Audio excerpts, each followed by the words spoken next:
आपल्या सर्वांचं या पत्रकार परिषदेमध्ये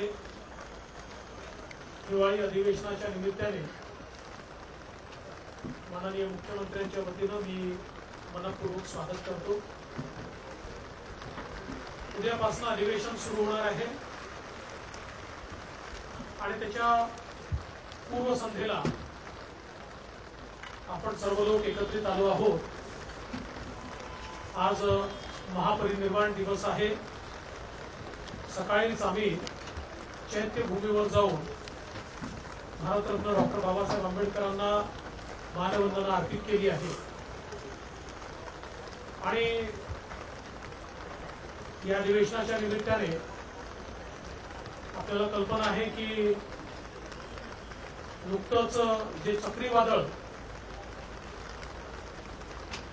4 राज्यांमध्ये येऊन गेलं त्याचा परिणाम म्हणून पुढचे 3 दिवस आपल्याकडे विशेषतः विदर्भामध्ये पावसाची शक्यता ही त्या ठिकाणी वर्तवण्यात आली आहे आणि जवळपास 5 जिल्ह्यामध्ये ऑरेंज अलर्ट देखील या ठिकाणी सांगण्यात आलेला आहे। आजच माननीय मुख्यमंत्री महोदयांनी सर्व यंत्रणेला सुसज्जित राहण्याचा सल्ला दिलेला आहे आणि त्यासोबत ज्या ज्या ठिकाणी अवकाळी पावसामुळे शेतकऱ्यांचं नुकसान झालंय किंवा होतंय त्या ठिकाणी कुठली वाट न पाहता पंचनामे करून जी काही नुकसान भरपाई आहे त्या संदर्भात राज्य सरकारकडे मागणी करण्याच्या संदर्भात देखील माननीय मुख्यमंत्र्यांनी आज प्रशासनाला निर्देश दिले आहेत। आज विरोधी पक्षाने आमच्या चहापानावर बहिष्कार घातला तर म्हणजे चहापान हे चर्चेकरता होतं, पण कदाचित विरोधी पक्षाचा स्वभाव पाहता पुढच्या वेळेस सुपारी पान ठेवावं लागेल म्हणजे कदाचित ते येतील अशी शक्यता मला दिसते। मात्र आज विरोधी पक्षाने न येण्याची कारण आणि जे पत्र दिलेलं आहे मगाशी मी बघितलं की त्यांच्या पत्रकार परिषदेमध्ये काही लोक झोपी गेले होते, म्हणजे 3 राज्यात जसे झोपले तसे पत्रकार परिषदेतील काही लोक झोपी गेले होते, पण तशाच झोपेत हे पत्र लिहिलं आहे का असा प्रश्न पडावा अशा प्रकारचं पत्र विरोधी पक्षाने दिलंय। पहिल्यांदा तर मला आश्चर्य वाटतं, नागपूरचं अधिवेशन विदर्भाच्या प्रश्नावर चर्चा व्हावी, मराठवाड्याच्या प्रश्नावर चर्चा व्हावी याकरता खऱ्या अर्थानं हे अधिवेशन या ठिकाणी होत असतं, पण विरोधी पक्षाच्या पत्रामध्ये विदर्भ मराठवाड्याच्या समस्यांचा उल्लेखच नाही। विरोधी पक्षाला विदर्भ मराठवाड्याचा संपूर्ण विसर पडलेला आहे असं या पत्रावरून दिसतं। दुसरं असं आहे की राज्यात काय चाललंय याचं भान देखील त्यांना नाहीये, कारण त्यांनी त्याच्यामध्ये कंत्राटी भरतीच्या GRचा विषय काढलेला आहे। खरं म्हणजे सन्माननीय तत्कालीन मुख्यमंत्री उद्धवजी ठाकरे यांच्या सहीने निघालेला GR हा 1.5 महिन्यापूर्वी माननीय एकनाथरावजी शिंदे यांच्या सरकारने रद्द केला, हे देखील ज्या विरोधी पक्षाला माहिती नाही। ते विरोधी पक्षाची काय अवस्था आहे हे खरं म्हणजे आपण सगळ्यांनी हे बघितलं पाहिजे। अनेक विषय या ठिकाणी आहेत, विशेषतः आपण जर बघितलं तर राज्यावर कर्ज वाढताय वगैरे असे अनेक मुद्दे त्यांनी मांडले आहेत। आता दादा त्याच्या संदर्भात सांगतील। केवळ एकच आकडा जाणीवपूर्वक आपल्या पुढे ठेवतो की अर्थव्यवस्थेमध्ये किती वाढ झाली, तर 2013-14 साली आपला GSDP आपली अर्थव्यवस्था ही 16 लाख कोटीची होती। आज आपली अर्थव्यवस्था 35 लाख कोटीची झाली, म्हणजे गेल्या 10 वर्षामध्ये 2.5 पटीपेक्षा जास्त आपली अर्थव्यवस्था झालेली आहे. त्यामुळे मी कर्जाच्या संदर्भात या ठिकाणी सांगत नाही, दादा ती आकडेवारी आपल्याला सांगतीलच, पण मी एवढंच सांगू शकतो की आजही देशाच्या सगळ्या राज्यांच्या अर्थव्यवस्थेच्या तुलनेत असं म्हणणार नाही आम्ही श्रीमंत आहोत, पण बॅलन्स्ड अर्थव्यवस्था जर कोणाची असेल तर ती महाराष्ट्राची आहे, हे मात्र या ठिकाणी नमूद केलं पाहिजे. आज आमच्या विरोधी पक्षनेते वडेट्टीवार साहेबांनी एनसीआरबीच्या अहवालाचा देखील हवाला दिला. आता ठीक आहे, काही काळ त्यांचा होता, काही काळ आमचा होता, तरी एनसीआरबीचा अहवाल कसा वाचायचा हे देखील कधीतरी शिकलं पाहिजे. एनसीआरबी मध्ये एकूण गुन्हे कुठल्याही कॅटेगरीचे जे असतात प्रति लोकसंख्या हे किती आहे याच्या आधारावर त्याचं आकलन होत असतं. हे आपण जर बघितलं तर आता एकूण गुन्ह्यांचा विचार केला तरी 2020 साली 3,94,000 होते, ते 22 मध्ये 3,74,000 झाले. पण मी नेहमी सांगतो गुन्हे कमी झाले जास्त झाले संख्येचा प्रश्न नसतो. आता लोक संख्येचा जर विचार केला, आता वडेट्टीवार साहेब कालही बोलले, परवाही बोलले, अजून विरोधी पक्ष नेते बोलले, बाकीचे नेते बोलले की महाराष्ट्र हा दुसरा क्राईम मध्ये, ही वस्तुस्थिती नाही आहे. लोकसंख्येचा विचार केला तर आपण देशामध्ये 8व्या क्रमांकावर, म्हणजे मी काय फार घोषणा असं म्हणत नाही की 8व्या क्रमांक, पण आपण 8व्या क्रमांकावर आहोत.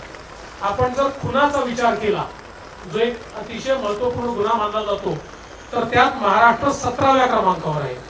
आपण जर महिलांवरच्या गुन्ह्याचा विचार केला तर त्याच्यामध्ये देखील आपण राजस्थान ज्याची लोकसंख्या आपल्या अर्धी आहे तिथे 6,356 महिलांवरचे हल्ले वगैरे आहेत. ओरिसा जो अगदी छोटस राज्य आहे तिथे 4,333 आहे. एकूण सगळ्या राज्यांचं न सांगता ते आता सभागृहात सांगावंच लागेल, फक्त थोडं आमच्या विरोधी पक्ष नेत्यांना आधीच थोडी माहिती आमच्याकडे गेली पाहिजे म्हणून तुमच्या समोर सांगतोय, कारण किमान तुमच्या बातम्या पाहून किंवा वाचून ते योग्य प्रकारे त्या ठिकाणी सभागृहात मांडतील. तर त्यातही महाराष्ट्र हा 7व्या स्थानावर आहे. त्याच्यानंतर आपण जर या ठिकाणी बघितलं तर एकूण क्राईम रेटचं देखील मी सांगितलंय. बलात्कार जो अतिशय घृणास्पद अशा प्रकारचा या ठिकाणी गुन्हा आहे त्याच्यामध्ये महाराष्ट्र 12व्या क्रमांकावर आहे. त्याच्यानंतर अपहरण वगैरे जो विषय सातत्याने मांडला जातो त्याच्यामध्येही महाराष्ट्र 7व्या क्रमांकावर आहे. हरियाणा, आसाम, ओरिसा, मध्य प्रदेश, राजस्थान, उत्तराखंड वगैरे अनेक राज्य हे आपल्यापेक्षा पुढे आहेत. त्यामुळे एकूणच एनसीआरबीचा रिपोर्ट कसा वाचला पाहिजे या संदर्भातलं प्रशिक्षण देखील आमच्या विरोधी पक्षाला या ठिकाणी देण्याची आवश्यकता आहे. खरं म्हणजे माननीय मुख्यमंत्र्यांना देखील या ठिकाणी बोलायचं आहे, अजितदादा देखील बोलतील आणि आपल्याला विधानसभेमध्ये बऱ्याच गोष्टींची उत्तरं देखील द्यायची आहेत. एकच गोष्ट या निमित्ताने मी सांगतो की काही बॅनर लागलेले आम्ही बघितले की 10 दिवस अधिवेशन. आता खरं म्हणजे ज्यांनी नागपुरात अधिवेशनच घेतलं नाही, अधिवेशनच टाळलं, ते सांगून राहिले 10 दिवस अधिवेशन. त्यांना पहिले माझा प्रश्न आहे, आम्ही रोज म्हणायचो नागपूरचं अधिवेशन घ्या, अधिवेशन घ्या, पण नागपूरचं अधिवेशन घ्यायची वेळ आली की कोविड यायचा आणि नागपुरात अधिवेशन व्हायचं नाही. त्यामुळे ज्यांनी नागपुरात अधिवेशनच घेतलं नाही, आणि आम्ही तर बीएससी मध्ये देखील सांगितलं की 19 तारखेला आपण पुन्हा बीएससी घेऊ आणि त्या दिवशी किती कामकाज आपल्याला झालंय, किती व्हायचं आहे असा सगळा अंदाज घेऊ आणि त्याच्यानंतर त्याचा निर्णय करू. त्यामुळे मला असं वाटतं की पहिल्यांदा आरशात पाहिलं पाहिजे आणि त्याच्यानंतर त्यांनी बोललं पाहिजे. सत्तारूढ पक्ष सर्व प्रकारच्या चर्चांकरता आम्ही तयार आहोत. आम्हाला असं वाटतं की सभागृहामध्ये चर्चा झाली पाहिजे। याचं कारण शेतकऱ्यांचे प्रश्न आहेत, आरक्षणाचे प्रश्न आहेत, या सगळ्या प्रश्नांवर सकारात्मकतेनं पुढे जाण्याकरता माननीय मुख्यमंत्र्यांच्या नेतृत्वामध्ये आमचा सत्तारूढ पक्ष हा पूर्णपणे तयारीमध्ये आहे। त्यामुळे ज्याही प्रकारच्या चर्चांची मागणी होईल त्या चर्चा आम्ही करायला तयार आहोत। सत्ता पक्षातर्फेही काही चर्चा उपस्थित होतील त्याचीही समर्पक उत्तर आम्ही द्यायला तयार आहोत। आणि विशेषतः या अधिवेशनातनं जाता जाता विदर्भाला, मराठवाड्याला, राज्याच्या मागास भागाला काही 4 गोष्टी मिळाल्या पाहिजेत, शेतकऱ्यांचं भलं झालं पाहिजे, या दृष्टीने सकारात्मक चर्चा ही व्हावी अशी आमची अपेक्षा आहे। कदाचित आता 3 राज्यांमध्ये जो काही पराभव झालेला आहे त्याच्यामुळे काहीतरी आत्मपरीक्षण आमचा विरोधी पक्ष करेल आणि जनतेला काय हवं आहे हे जर विरोधी पक्षाच्या लक्षात आलं तर निश्चित त्यातनं काहीतरी भलं होईल। अन्यथा ईव्हीएम मुळे जिंकले, मग आता देशामध्ये दक्षिण विरुद्ध उत्तर भारत होत आहे, अशा प्रकारचे समाधान आपल्या मनाचं त्यांनी करून घेतलं तर याहीपेक्षा अधिक पानिपत त्यांचं येत्या लोकसभेमध्ये तसं तर होणारच आहे, पण याहीपेक्षा वाईट होईल। त्यामुळे मला असं वाटतं की निश्चितपणे विरोधी पक्षांनी आवश्यक ते सगळे प्रश्न उचलावे, पाहिजे तेवढा वेळ आम्ही त्याला देऊ, पाहिजे तेवढ्या चर्चा त्याच्यावर करू आणि महाराष्ट्राच्या हिताकरता सकारात्मक अशा प्रकारचे निर्णय या अधिवेशनामध्ये होतील हा विश्वास मी व्यक्त करतो आणि अजितदादांना विनंती करतो की त्यांनी या ठिकाणी विषय मांडावा। मुख्यमंत्री महोदय, उपमुख्यमंत्री महोदय, मंत्रिमंडळातील सर्व सहकारी, पत्रकार मित्र, हे जे विरोधी पक्ष नेत्यांनी पत्र दिलेलं आहे ते पत्र मी देखील वाचलं, कारण राज्याचा काही काळाकरता मी पण विरोधी पक्ष नेता होतो, देवेंद्रजी विरोधी पक्ष नेते होते, काही दिवसाकरता एकनाथराव शिंदे साहेब पण विरोधी पक्ष नेते होते। त्याच्या आम्हाला तिघांना तसा बघितलं तर कमी अधिक प्रमाणात विरोधी पक्षाचा पण अनुभव आहे। चहापान हे निमित्त असतं, त्या निमित्तानं सत्ताधारी पक्ष आणि विरोधी पक्षांनी चर्चा करून कोणत्या विषयाला आपण वेळ दिला पाहिजे, कोणता विषय त्यांच्या दृष्टीने महत्वाचा आहे, तिथं जास्त चर्चा घडून आणली पाहिजे याची चर्चा होते आणि त्याकरता चहापानाचा खरं तर कार्यक्रम असतो। परंतु त्यांनी बहिष्कार टाकला। वास्तविक चहापानाच्या कार्यक्रमाच्या ऐवजी आमच्या लोकांच्या मनात असं आलेलं आहे की पुढच्या वेळेस यांना सुपारी द्यायचाच कार्यक्रम ठेवायचा, चहापानाच्या पान सुपारीचा कार्यक्रम ठेवायचा। काय मला त्यांचं कळत नाही। तुम्ही बघा 23 लोकांनी सह्या केल्यात, 23 लोकांची नाव आहेत, फक्त 7 लोकांच्या सह्या, म्हणजे नावं तरी टाकतात मग 7चीच टाकायची होती, नावं टाकतात ते लोक हजर नसतात। एवढं तर गांभीर्य या विरोधी पक्षाच्या सगळ्या सन्माननीय सदस्यांना आहे आणि तुम्ही पण त्या सह्या बघू शकता। विदर्भात होत असलेल्या ह्या हिवाळी अधिवेशनाच्या निमित्तानं आम्ही महायुती सरकारच्या वतीनं विदर्भातल्या सर्व जनतेला, राज्यातल्या पण सर्व जनतेला मनापासून शुभेच्छा देतोच। परंतु जसं देवेंद्रजींनी सांगितलं की या अधिवेशनामध्ये प्रामुख्याने राज्य शासनातर्फे विदर्भाच्या आणि राज्यातल्या इतर प्रश्नांना म्हणजे मराठवाड्याच्या प्रश्नांना, जे प्रश्न खऱ्या अर्थाने नेहमी विदर्भामध्ये अधिवेशन होत असताना आपण चर्चेला आणतो, त्याला न्याय देण्याचा प्रयत्न हा सरकारचा राहणार आहे। सभागृहात विदर्भातील आणि राज्यातील जे प्रश्न सत्तारूढ पक्षातर्फे आणि विरोधी पक्षाच्या तर्फे मांडले जातील त्या सर्व प्रश्नांवर सभागृहामध्ये अतिशय सकारात्मक चर्चा करून ते सर्व प्रश्न सोडवण्याचा राज्य सरकारचा निश्चय आहे।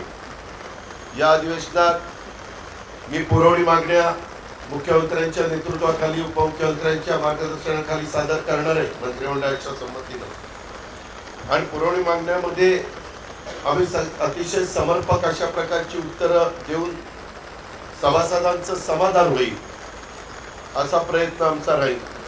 काही जर मागण्या यदाकदाचित कुठल्या राहिल्या तर पुढील अधिवेशनात त्या संदर्भामध्ये सकारात्मक भूमिका ही सरकारची असेल आणि सरकार त्या बाबतीमध्ये निर्णय घेईल।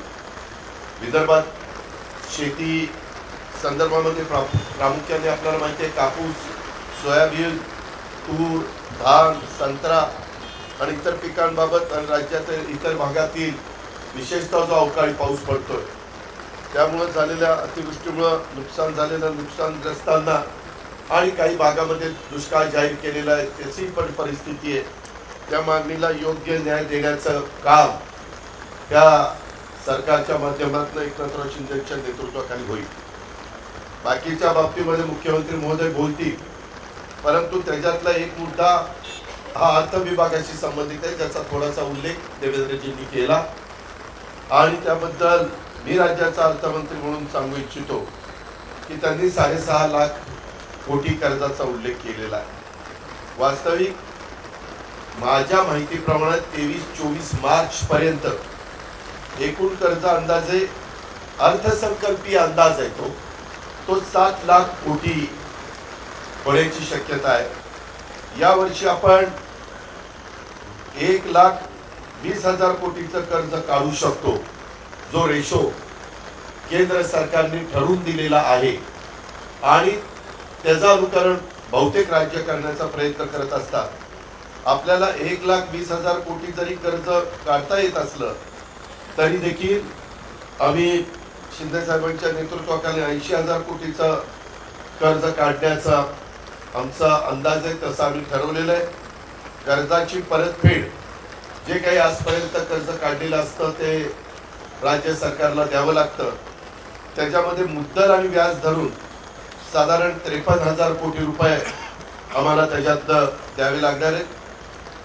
आपल्या राज्याचं ग्रॉस स्टेट डोमेस्टिक प्रॉडक्ट ज्याला आपण GSDP म्हणतो ते उत्पन्नाचं कर्जाचं प्रमाण 2013-14 मध्ये 16.33 होतं, 20-21 मध्ये 19.76 होतं आणि 23-24 मध्ये अंदाज आहे आता 2 महिन्यांनीच मार्च 2-3 महिन्यांनी येईल, परंतु ते 18.23% म्हणजे सर्वसाधारण आम्हाला सूचना आहेत केंद्राच्या ते 25%च्या आत असावं. आपला 18.23% पर्यंत ते राहील. म्हणजे ते आपण अतिशय व्यवस्थितपणे हे करतोय. ज्याचा उल्लेख देवेंद्रजींनी केला. आपला राज्याचं nominal GSDP gross state domestic product 2013-14 त्यांनी सांगितलं 16,49,647 कोटी होतं. 22-23 मध्ये गेल्या वर्षी 35,27,084 कोटी होतं. मित्रांनो, मी मुख्यमंत्री उपमुख्यमंत्र्यांच्या साक्षीनं सांगतो 23-24 मार्च पर्यंत म्हणजे उद्याच्या 24 मार्चला हे 38 लाख कोटी रुपये होणार आहे. 38 लाख कोटी. आणि कर्जाचं प्रमाण हे FRBM ज्याला fiscal responsibility and budget management act 2003 चा आहे त्याला आपण FRBM म्हणतो. ते FRBM कायद्यानुसार GSDPच्या 3%च्या आत ते असावं. आपण हे प्रमाण पाळलेलं आहे. म्हणजे आर्थिक शिस्त महायुतीच्या सरकारने पाळण्याचा काटेकोरपणे प्रयत्न त्या बाबतीमध्ये केलेला आहे. त्याच्यामुळं विरोधी पक्षांनी जे पत्रामध्ये उल्लेख केलाय वाढलेलं कर्ज ते नुसतं कर्जाचा आकडा सांगतात, परंतु त्याच्यातनं आपला राज्याचा नॉमिनल GSDP हा 38,000 कोटी पर्यंत म्हणजे 13-14ला 16 लाख कोटी होता. तो 38 लाख कोटी पर्यंत म्हणजे किती पटीनं वाढला ते आपण पण बघू शकता. अशा पद्धतीनं एकंदरीत आर्थिक शिस्त ठेवण्याचा प्रयत्न आम्ही सगळेजण करतोय. ही बाब आपल्या सगळ्यांच्या लक्षामध्ये मला आणून द्यायची होती, ती आम्ही आणून दिली. धन्यवाद.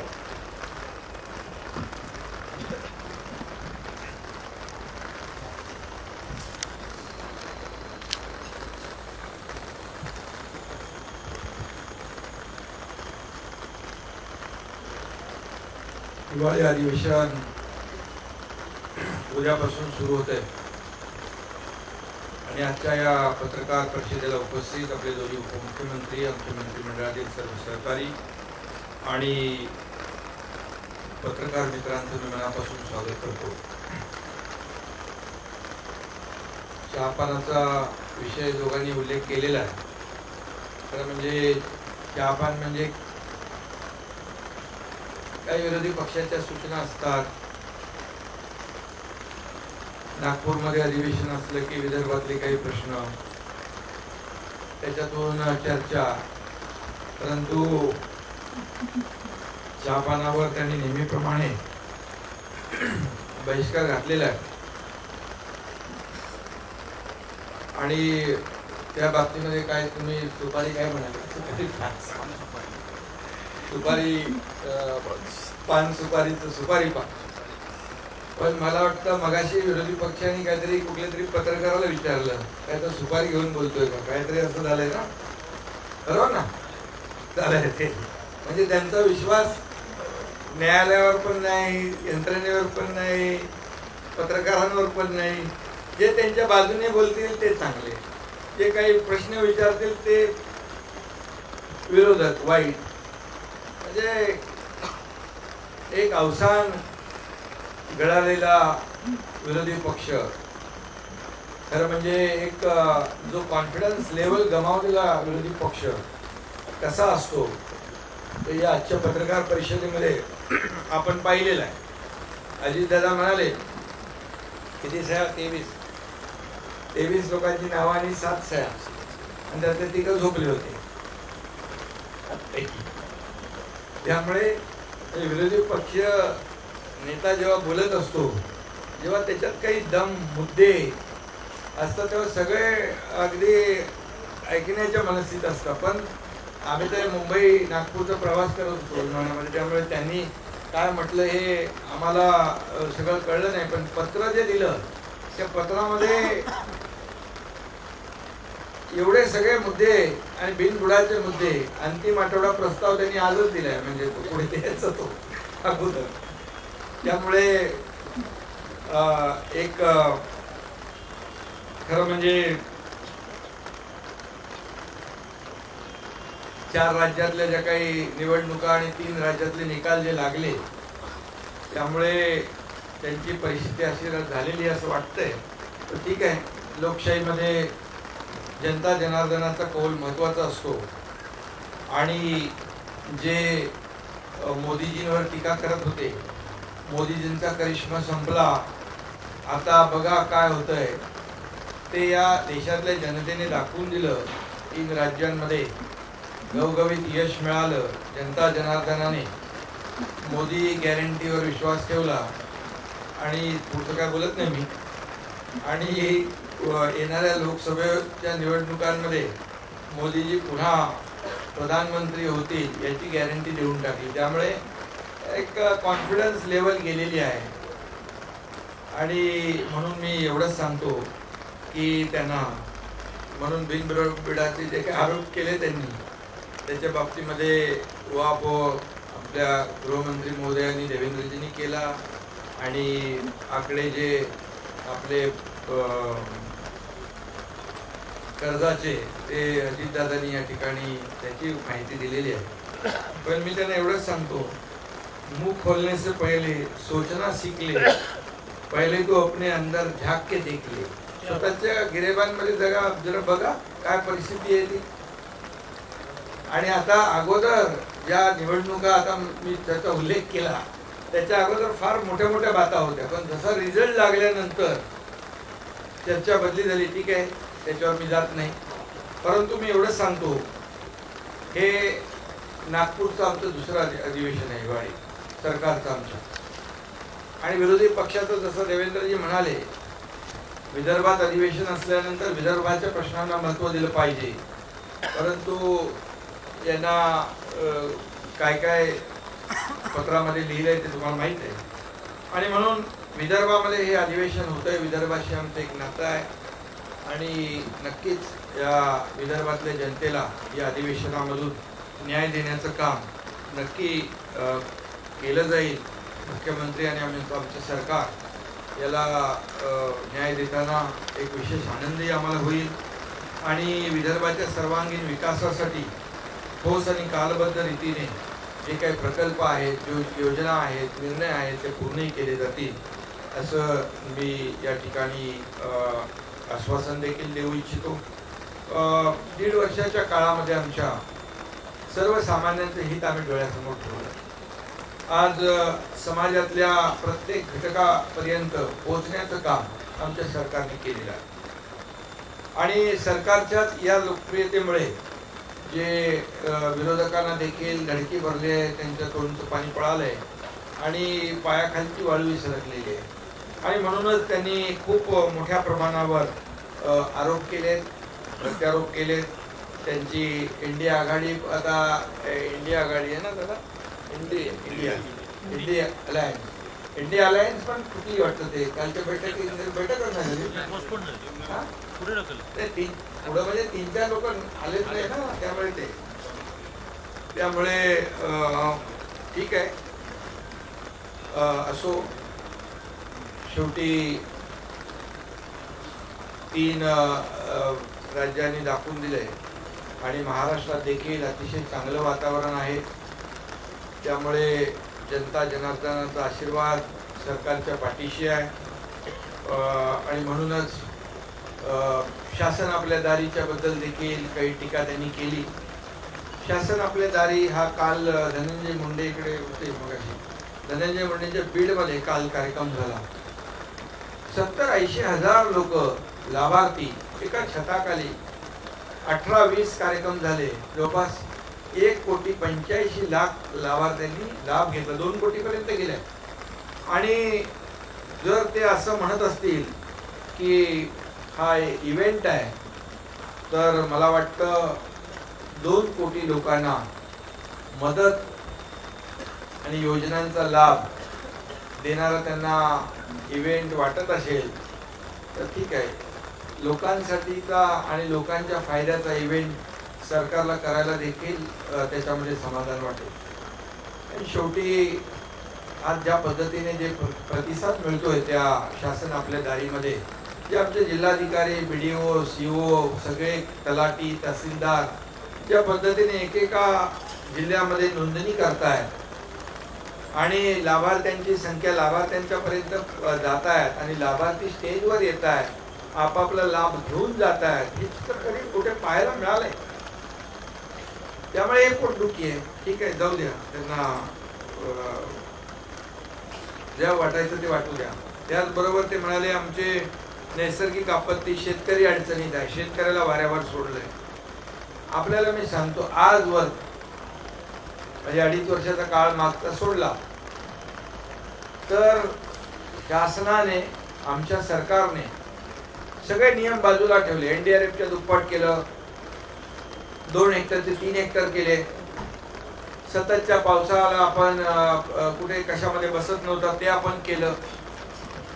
आणि जे काही नुकसान होतं अवकाळी पावसामुळे, आताही अवकाळी पाऊस आहे, गारपिटीमुळे नुकसान होतं, त्याला तातडीने आमच्या सरकारने पंचनामे करण्याचे निर्णय घेतले. आणि 10,000 कोटीपर्यंत आपण आतापर्यंत त्यापेक्षा जास्त शेतकऱ्यांना आपण दिले. 1 रुपयात पीक विमा योजना केली. 25% अग्रिम त्यांना रक्कम देखील सुरू झाली. शेतकऱ्यांसाठी नमो सन्मान शेतकरी योजना, जशी की आपल्या केंद्र सरकारची मोदी साहेबांची 6,000 रुपये, आपल्या सरकारने देखील 6,000 रुपये त्यामध्ये ॲड केले. राज्य आपलं पहिलं, देशातलं पहिलं राज्य आहे हे आपल्या केंद्र सरकारच्या बरोबर 6,000 रुपये ॲड करणार आहे.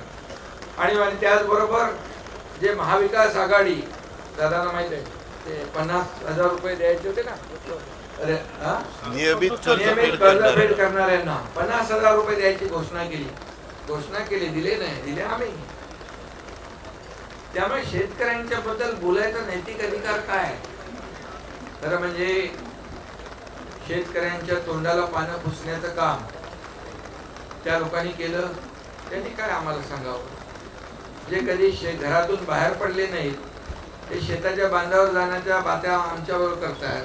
ठीक आहे, आम्ही शेताच्या बांधावर शेतकरी लोक आहोत, आम्ही शेतकऱ्यांची मुलं आहोत. आमचे मंत्री सगळे लोक जात आहेत शेतकऱ्याच्या बांधावर. आणि झाल्याबरोबर अवकाळी गारपीट तातडीने त्याचे पंचनामे करणे, त्यांना मदत देणे, याच्यामध्ये कुठेही आमचं सरकार हात आकडता घेणार नाही. इकडे 2 जण आहेत, तिजोरीवर कितीही ताण पडला तरी सुद्धा अजून आम्हाला खूप स्कोप आहे. शेतकऱ्यांना वाऱ्यावर आम्ही सोडणार नाही. शेतकरी हा बळीराजा आमचा मायबाप आहे, अन्नदाता आहे. आम्ही त्याच्या तोंडाला पानं पुसणार नाही, आम्ही त्याच्या पाठीमागे खंबीरपणे उभं राहणार हे मी या ठिकाणी सांगू इच्छितो. त्याचबरोबर आज आणखी त्यांनी काही म्हटलं, गुन्हेगारीच्या बद्दल तर आपण सांगितलं, गुन्हेगारीचं प्रमाण आणि आम्ही गुन्हेगारीचं प्रमाण गृहमंत्र्यांनी सांगितलं, त्याची राज्याची उदाहरणं दिली. तर आम्ही खोटे गुन्हे कधी दाखल नाही केले.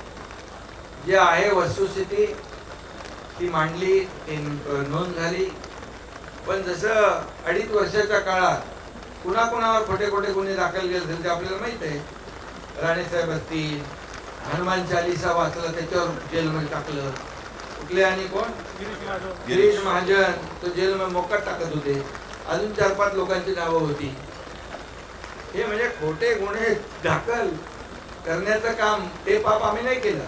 जे खरं घडलंय ते नोंद झाले आणि म्हणून नोंदणीचं प्रमाण आणि कन्व्हिक्शन रेट पण या आमच्या सरकारमध्ये त्यांना आकडेवारी त्यांना पूर्ण मिळाली नाही, म्हणून त्यांनी आकडेवारी पूर्ण दिली नाही. आणि म्हणून या ठिकाणी मी एवढंच सांगेन की आमचं सरकार गुन्हे लपवून कातडी वाचवणारं सरकार नाही, तर सत्याला सामोरं जाणारं सरकार आहे आणि खोटं आम्ही करणार नाही. आज ज्या पद्धतीने भ्रष्टाचाराचा काही आरोप केले, भ्रष्टाचार कुणी केला, कशामध्ये केला हे आपल्या सगळ्यांना माहित आहे. खिचडीमध्ये, बॉडी बॅगमध्ये, ऑक्सिजन प्लांटमध्ये. अरे इकडे कोविडमध्ये माणसं मरत होती आणि तुम्ही काही लोक पैसे बनवत होता. कुठं फेडणार हे पाप? आणि ज्याच्यामुळे अनेक लोकांचे मृत्यू झाले हे सगळं बाहेर येईल. आणि म्हणून ते दूध का दूध पाणी का पाणी होईल. बिलकुल त्यामध्ये आम्ही कुठलाही सूड भावनेने कुठलाही निर्णय घेणार नाही. पण जे सत्य आहे ते सत्य जनतेसमोर आणण्याचं काम आमचा गृह विभाग करेल आणि लोकांना, जनतेला न्याय देण्याचं काम नक्की आम्ही करू. आम्हाला काहीतरी म्हणाले की स्वाभिमान हरवले, दिल्लीत जातात, कठपुतली आहे. आता ज्यांना मॅडमच्या परवानगीशिवाय नाक खाजवायची पण परवानगी नाही इकडे, आता त्यांनी आमच्यावर आरोप करायचे, स्वाभिमानाची भाषा करायची. अरे आम्ही दिल्लीला जातो ना, दिल्लीला जातो, निधी आणतो. आता केंद्र सरकारने आम्हाला जे पैसे दिलेले आहेत मागितल्याशिवाय मिळत नाही ना. प्रयत्न करायला लागतो, पाठपुरावा करायला लागतो. कडकसिंग बनवून चालत नाही. गेल्या 2.5 वर्षात मागच्या अहंकार, आपल्या अहंकारामुळे म्हणाले केंद्र सरकारने पैसे दिले नाही. पण का? तुम्ही मागायला पाहिजे ना. आपल्या अहंकारामुळे राज्याचं नुकसान ज्यांनी केलं, अनेक प्रकल्प बंद पाडले, अनेक प्रकल्प स्थगित केले. आमचं सरकार आल्यानंतर हे सगळे म्हणजे मेट्रो पासून, आरे पासून, समृद्धी पासून आणखी सगळ्या प्रकल्पांची मी नावं घेत नाही. मेट्रो 3 असेल, इतरही प्रकल्प जे आहेत ते बंद पाडण्याचं काम, या राज्याला मागं नेण्याचं काम आपण केलं. पण आम्ही ते पुढे नेलं, त्याला चालना दिली. देवेंद्रजीच्या काळात जे प्रकल्प सुरू झालेले ते आपण बंद केले.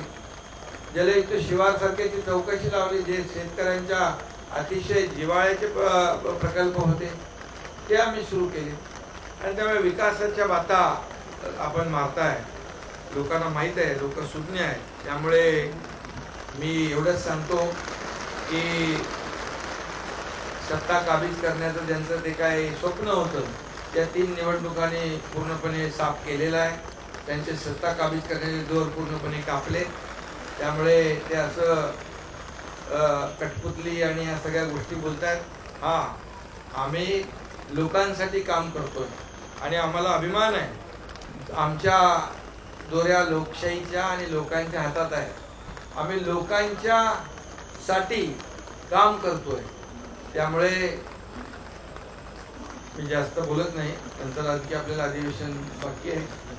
आणि बाकी कुठलं आणखी काय मला वाटतं दुसरा काही विषय मला वाटतं घेतला नाही, एवढेच ना? मराठा ओबीसी मध्ये भांडण, तो एक विषय घेतला. याच्यामध्ये एकच आपल्याला सांगतो, सरकारची भूमिका अतिशय प्रामाणिक आहे. सुरुवातीपासून आम्ही भूमिका घेतली आहे मराठा समाजाला आरक्षण देण्याची, आणि ते देत असताना ओबीसी वर कुठलाही अन्याय होणार नाही, इतर समाजावर अन्याय होणार नाही, कुणाचंही आरक्षण कमी केलं जाणार नाही. ही भूमिका आमची स्पष्ट आहे. मी तर मुंबईमध्ये दसरा मेळाव्यामध्ये शिवाजी महाराजांची शपथ घेऊन सांगितले, आणि आमचं मंत्रिमंडळ, आमचे दोन्ही उपमुख्यमंत्री, आमचं सगळ्या सरकारची भूमिका आहे. आणि मराठा आरक्षण आम्ही ओबीसीची बरोबर बैठक घेतली, त्यांनाही आम्ही सांगितलं की ओबीसीचं जे दिलेलं आरक्षण आहे आपण चिंता करू नका. जे आता नोंदींचा जो विषय आहे तो शिंदे कमिटी काम करते, तो ज्या अगोदरचा, आम्ही काही नवीन काही करत नाही. ज्या जुन्या नोंदी आहेत, वंशावळी आहेत, रक्ताची नाती आहे, परंतु जे मराठा आरक्षण आहे ते देण्याचं काम सरकार करेल. सर्व विरोधी पक्षांची त्याच्यामध्ये बैठक घेतली आम्ही. शरद पवार साहेब होते, सगळे लोक होते, आणि सगळ्यांना विश्वासात घेऊन आम्ही सांगितलं की मराठा आरक्षण देणार, टिकणार, कायद्याच्या चौकटीत बसणार, त्याच्यावर युद्ध पातळीवर काम सुरू आहे. सगळ्या गोष्टी मी तर सांगत नाही, परंतु मराठा समाजाने देखील विश्वास ठेवावा की आपलं जे आरक्षण काही मागच्या सरकारच्या चुकांमुळे गेलेलं आहे, जे देवेंद्रजींच्या काळात मी त्यांच्याबरोबर होतो, चंद्रकांत दादा इकडे आहेत, उपसमितीचे अध्यक्ष होते, ते दिलं, हायकोर्टने कन्फर्म केलं, दुर्दैवाने सुप्रीम कोर्टात रद्द झालं. याला कोण कारणीभूत आहे, काय हे सगळं तुम्हाला माहित आहे सगळं, आणि ते मी सांगेन योग्य वेळी. परंतु ते टिकणारं आरक्षण, कायद्याच्या चौकटीत बसणारं आरक्षण मराठा समाजाला देणार. पुन्हा एकदा मी सांगतो, कुठल्याही दोन्ही समाजामध्ये काही लोक तेढ लावण्याचा प्रयत्न करतायत, ते बिलकुल होता कामा नये. सरकारची भूमिका स्पष्ट आहे, आणि ती भूमिका मी आपल्या समोर जाहीर केलेली आहे.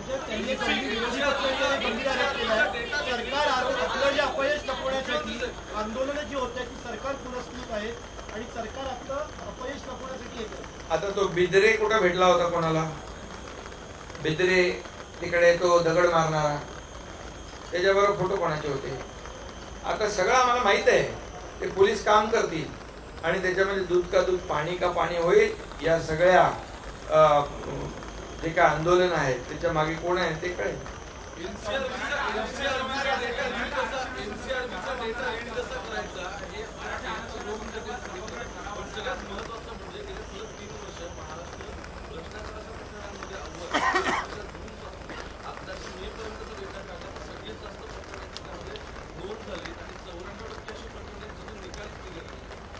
नाही, आमच्या काळात सरकारच्या नाही, भ्रष्टाचाराचं कुठलं उदाहरण आमच्या सरकारच्या काळात झालं?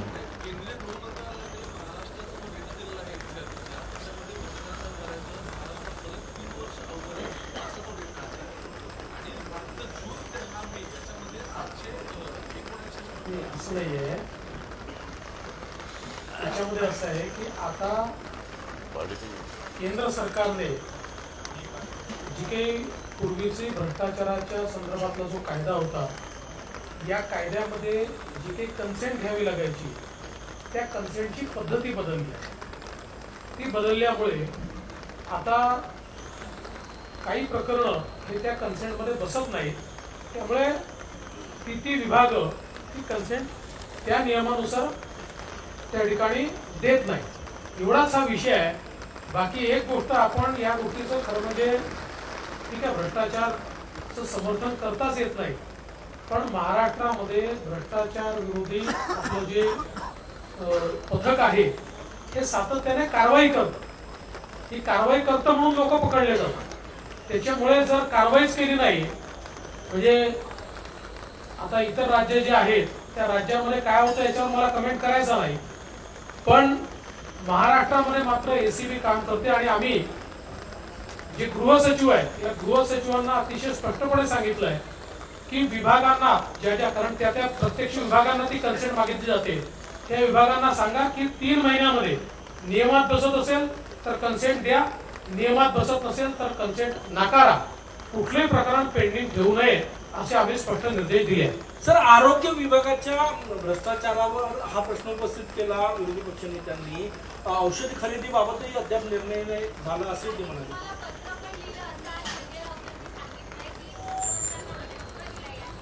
या बाबतीमध्ये आरोग्य मंत्री उद्या खुलासा करणार आहेत.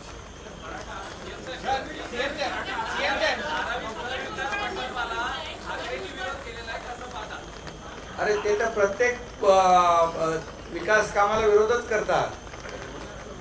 मला वाटतं धारावी हा आशिया खंडातला सगळ्यात मोठा प्रकल्प आहे आणि आज काय परिस्थितीमध्ये ते लोक राहत आहेत याचा विचार प्रत्येकाने केला पाहिजे. आणि प्रत्येक वेळेला विकासाला विरोध करायचा आणि म्हणायचे प्रकल्प गेले. अंबानींच्या घराखाली काय लावलं होतं ते बॉम्ब, जिलेटिन कोणी ठेवलं? तो अधिकारी कोणी आणला होता? इकडं अंबानीच्या खाली ते ठेवायचं आणि इकडे आता अदानीच्या घरी मोर्चा काढायचा. आमचं त्यांच्याशी काही घेणं देणं नाहीये.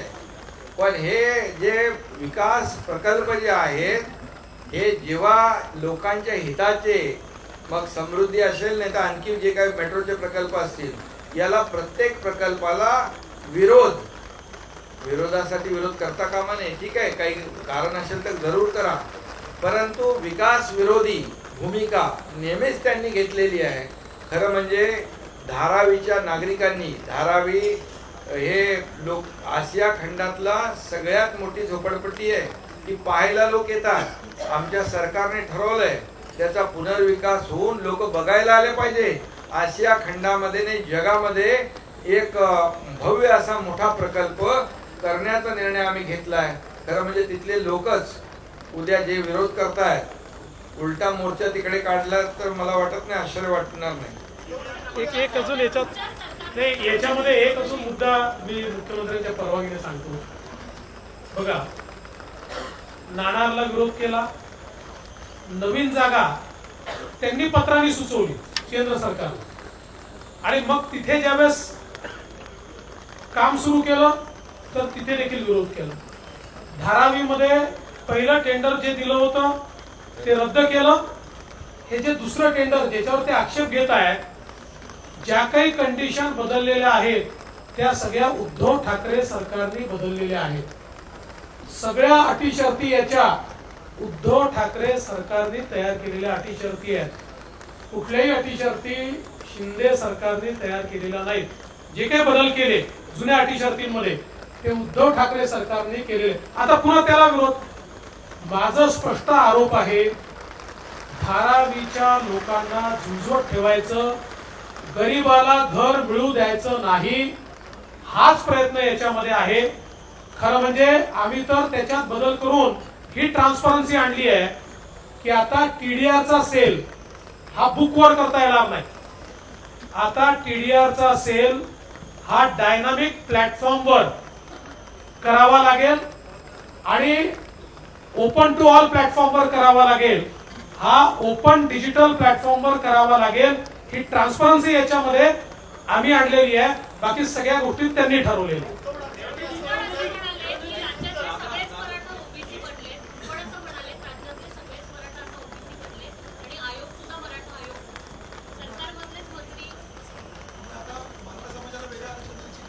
मी त्या बाबतीमध्ये भूमिका स्पष्ट केलेली आहे आणि भुजबळांनाही ते माहीत आहे आणि त्यांच्याशी आमची चर्चा झालेली आहे.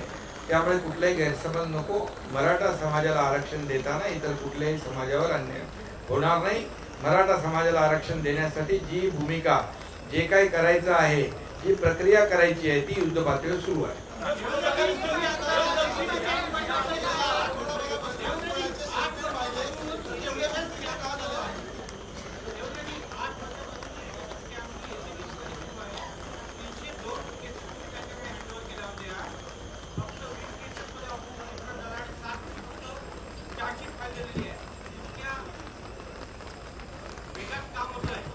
असं आहे की या संदर्भात आपल्याला कल्पना आहे की इतक्या मोठ्या प्रमाणात कागदपत्र त्याच्यामध्ये इन्व्हॉल्व होते. त्याच्यामुळे जिथे जिथे चुका सापडल्या त्या ठिकाणी आरोपपत्र देखील दाखल झालेलं आहे आणि जिथे गुरफेतमध्ये काम झालं होतं, जिथे चुका सापडल्या नाहीत त्या ठिकाणी आरोपपत्र दाखल केलेलं नाही.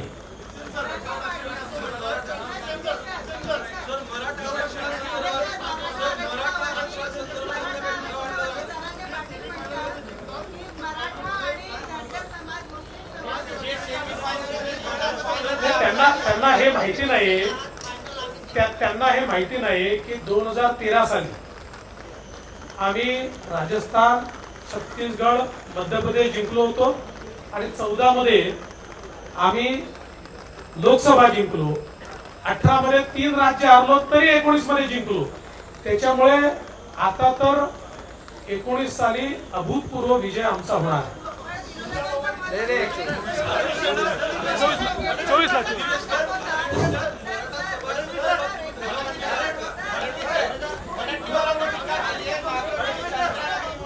बोला बोला तुम्ही बोला. मराठा समाजाला आरक्षण देण्यासंदर्भातला ठराव नाही. आम्ही आरक्षण देणार आहोत. त्यांना आरक्षण देण्यासाठी प्रक्रिया करावी लागते. टिकणार, कायद्याच्या चौकटीत बसणार, इतर समाजावर अन्याय न करणार, हा शब्द आहे आमचा.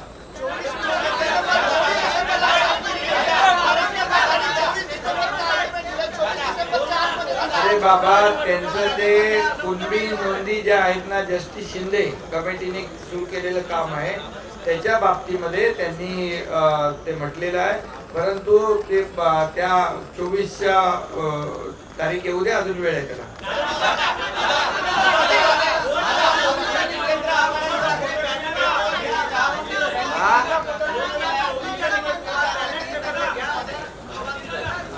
आता पोट वाढलं तर मी काय करू? वाढलं ते वाढलं, पण ते पोट नुसतं वाढलं, त्याच्यात महिना कुठला गेलेला नाही एवढं लक्षात. असं आहे, कर्नाटकामध्ये जर काँग्रेस जिंकली तर ईव्हीएम चांगलं, तेलंगणामध्ये काँग्रेस जिंकली तर ईव्हीएम चांगलं, पंजाबमध्ये काँग्रेस जिंकली, आपलं आप जिंकली तर ईव्हीएम चांगलं, आणि दिल्लीत आप जिंकली तर ईव्हीएम चांगलं, आणि भाजप जिंकली. मी तर पहिली प्रतिक्रिया माझी हीच होती की आता 3 राज्यात आम्ही निवडून आलो, त्यामुळे ईव्हीएम वर प्रश्नचिन्ह निर्माण होईल. खरं म्हणजे ईव्हीएमच्या संदर्भात सुप्रीम कोर्टापर्यंत केसेस गेल्या. सुप्रीम कोर्टाने त्या संदर्भातला निर्णय दिला. एवढंच नाही तर इलेक्शन कमिशनने तर ओपन चॅलेंज दिला की 1 महिना आम्ही सांगतो, ज्याला ईव्हीएम चुकीचा आहे किंवा ज्याला ईव्हीएम हॅक करता येतं त्यांनी यावं आणि आम्हाला हॅक करून दाखवावं. 1 महिन्यामध्ये एकही मायका लाल ईव्हीएम हॅक करू शकला नाही. आता प्रॉब्लेम एवढाच झालाय की या प्रभावानंतर इंडी आघाडीच्या नेत्यांना आपल्या कार्यकर्त्यात उत्साह कसा आणावा हे समजत नाही. त्यामुळे ते आपल्याकडे म्हणतात ना, चित हुआ तो क्या हुआ, मेरी टांग तो ऊपर थी. तसं हे ईव्हीएमचं गिरे तो टांग ऊपर थी, तसं हे टांग ऊपर थी वालं त्यांचं काम चाललेलं आहे. आणि शेवटी बॅलेटने घ्यायचं की इलेक्ट्रॉनिक मशीन घ्यायचं हे इलेक्शन कमिशन ठरवतं. इलेक्शन कमिशनने, आणि याच्यापूर्वी 2004 साली किंवा 2009 साली, विशेषतः 2009 साली जेव्हा युपीएचं सरकार आलं होतं तेव्हा पूर्ण देशातल्या निवडणुका ईव्हीएम वरच झाल्या होत्या. त्यामुळे मला असं वाटतं की आत्मपरीक्षण करायच्या ऐवजी अशा प्रकारे जोपर्यंत ते मनाची समजूत घालतील तोपर्यंत त्यांची हीच परिस्थिती राहील. नाही, याच्यामध्ये एकच मी सांगू इच्छितो, त्याला जोडवून राजस्थानमध्ये प्रचाराला मी गेलो होतो. राजस्थानमध्ये राहुल गांधी मागच्या निवडणुकीमध्ये गेले. त्यांनी सांगितलं 1 2 3 4 5 असं 10 गिनले. बोले 10 दिन के अंदर किसानों का पूरा कर्ज माफ करेंगे. 5 वर्ष झाले तरी नाही, 19,000 शेतकऱ्यांची जमीन निलाम झाली, 800 का 1000 लोकांनी आत्महत्या केली. आणि त्यामुळे दुसरी गोष्ट, कर्नाटकमध्ये पण खोटी आश्वासनं देऊन निवडून आल्यानंतर त्यांचा उपमुख्यमंत्री सांगतो आश्वासन तो बहुत ढेर सारे दिए है लेकिन हमारे पास पैसा नाही, आणि त्याचं पण इकडे म्हणजे मोदी गॅरंटीवर लोकांनी विश्वास ठेवला आणि कुणाची गॅरंटी ठोकरली ते बघा.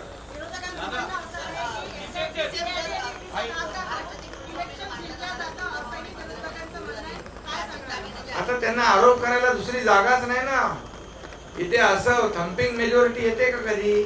धाक दाखवून हे त्यांना त्यांच्या पायाखालची वाळू सरकले. लोकांनी जनतेने विश्वास दाखवलाय. मी तुम्हाला एवढंच सांगतो, 9 वर्षामध्ये मोदीजींनी या देशामध्ये केलेलं काम आणि 50 ते 60 वर्ष काँग्रेसने केलेलं काम याची तुलना लोकांनी केली. भाग दाखवून जर केलं तर तेलंगणा का नाही आलं? काय उगीच काही ते सांगतात आणि तुम्ही त्यांचं ऐकता. जरा आमचं ऐका.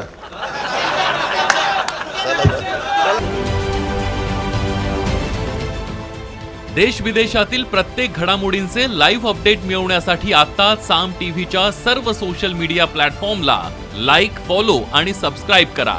तसंच सर्व नोटिफिकेशनसाठी बेल आयकॉन प्रेस करायला विसरू नका.